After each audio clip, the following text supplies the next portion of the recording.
Merci de regarder France 24 et bienvenue dans le Focus du jour.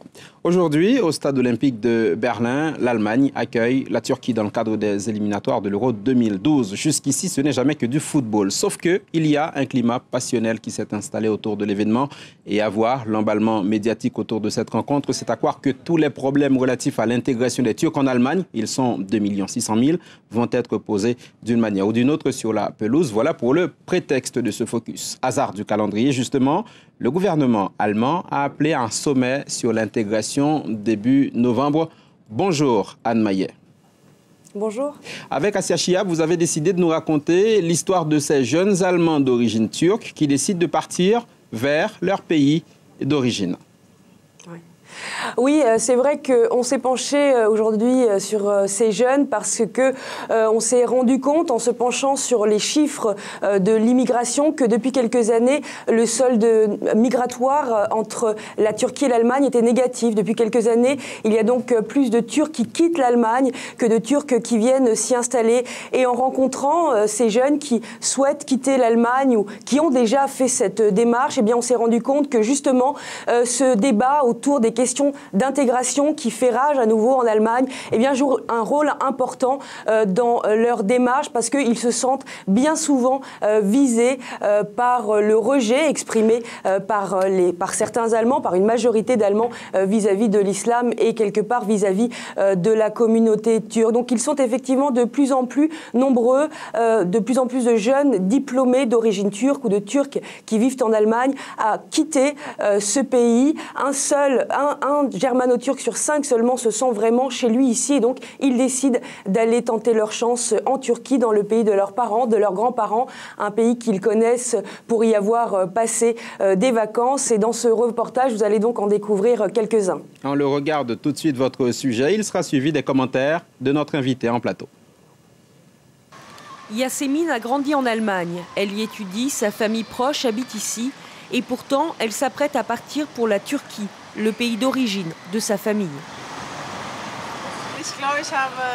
Je n'ai pas une patrie, j'en ai deux, la Turquie et l'Allemagne. Et le moment est venu de découvrir l'autre. De plus en plus de jeunes Allemands d'origine turque ou de Turcs ayant grandi en Allemagne comme Yasemin décident de réémigrer dans le pays de leurs aînés.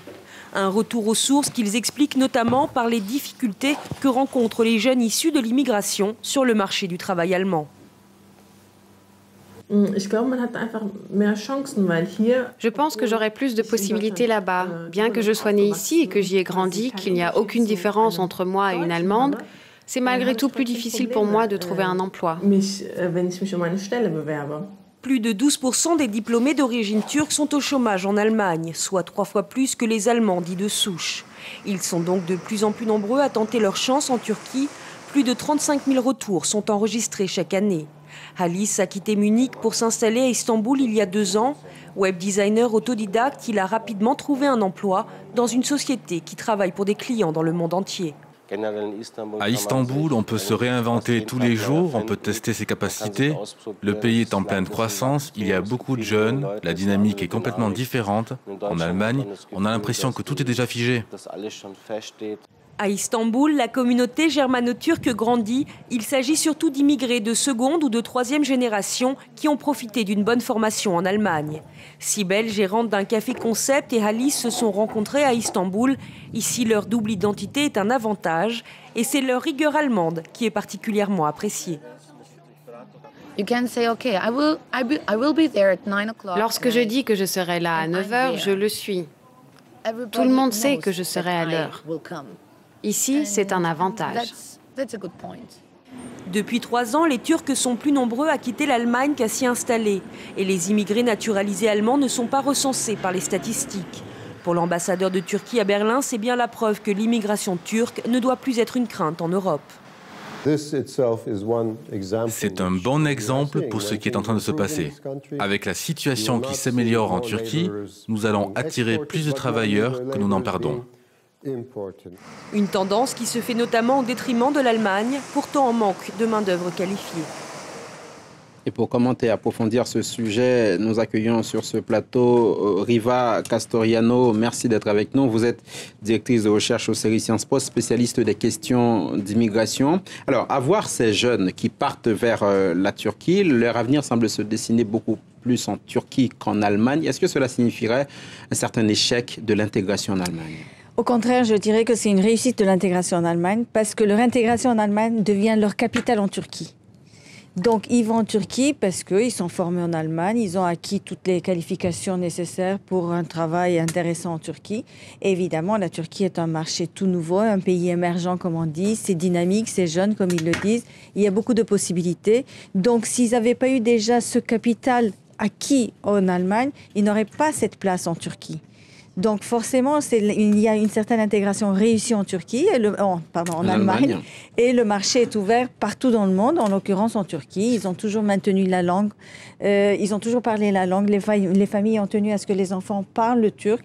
Et du coup, ils ont le double capital pour aller travailler en Turquie. Ils sont mieux considérés, ils sont bien acceptés. Donc ils partent, on a envie de savoir, est-ce que l'Allemagne ne voudrait pas, par exemple, les retenir ? Ça, je ne sais pas.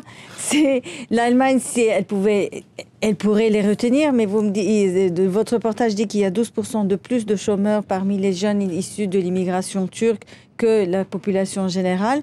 Donc, s'il y a déjà un blocage au niveau du chômage, forcément, il y a plus d'opportunités ailleurs. Peut-être qu'un jeune Allemand dans la même situation irait aux États-Unis, viendrait en France, irait en Angleterre. Et eux, ils ont la possibilité d'aller aussi en Turquie, qui, en ce moment, économiquement, est tout à fait intéressant comme pays.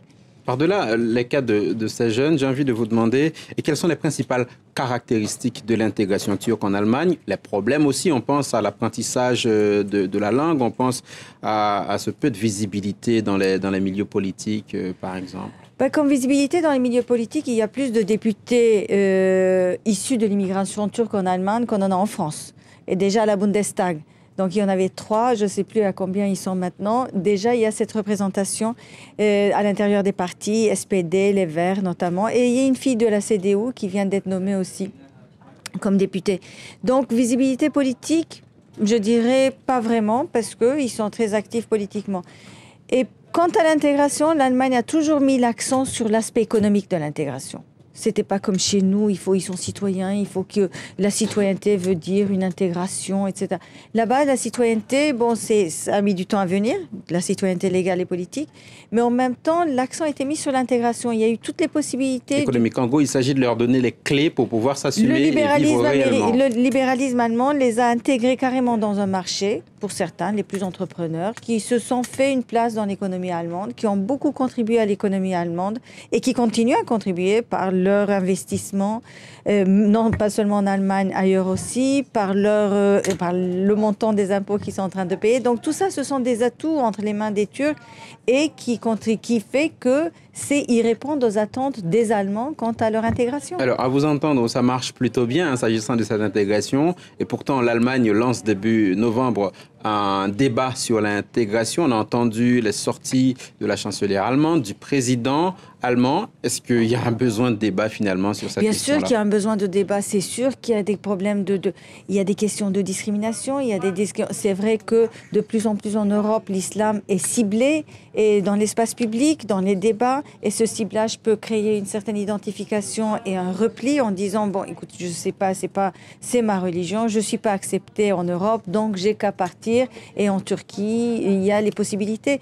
Il y a ce débat public et cette ambiance dans l'espace public partout en Europe, qui est les montées des extrêmes droites partout en Europe, qui fait que ceux qui ne se sentent pas vraiment de la société puissent partir. Et c'est nécessaire. Merci Rita Castoriano d'être venue jusqu'à nous. Riva, merci beaucoup. C'était le focus du jour. Merci beaucoup.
Osh, au sud-ouest du Kirghizstan.